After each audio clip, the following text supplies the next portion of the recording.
Pierhead Arcade. Is it good? Yeah.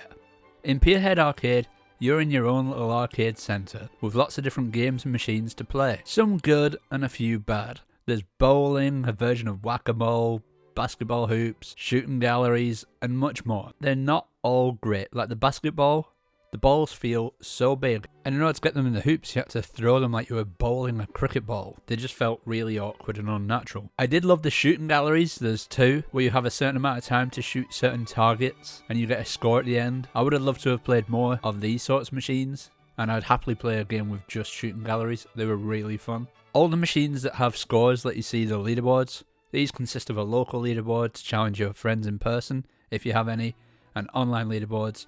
One global where you can compare yourself to the best of the best, and then one friends leaderboard, which is the best because it gives you something to chase rather than comparing yourself to the unattainable #1 spot in the whole world. And I did find myself playing on machines that I wasn't so much of a fan of, just to try and beat a high score of a friend. Most of the machines give you tickets depending on how well you do. These tickets can be exchanged for little toys at the exchange booth. Toys include like a working xylophone which you can actually play, drums, fireworks and remote control vehicles. All are fun to play with for like 20 seconds, but I never found myself saving specifically for one item.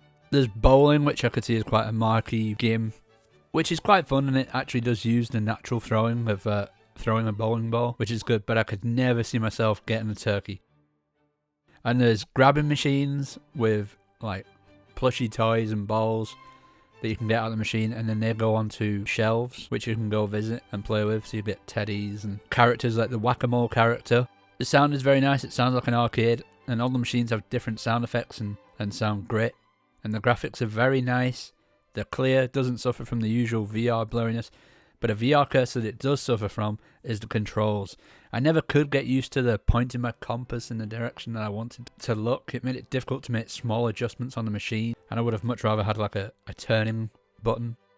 There's quite a lot of replayability in this game, especially if you enjoy the machines. However, there's no online, and the arcade just feels empty. It feels like it should be full of people, and I really wish it had online. I could see myself playing it more if it had online. That way you could talk to strangers, exchange tips on different machines.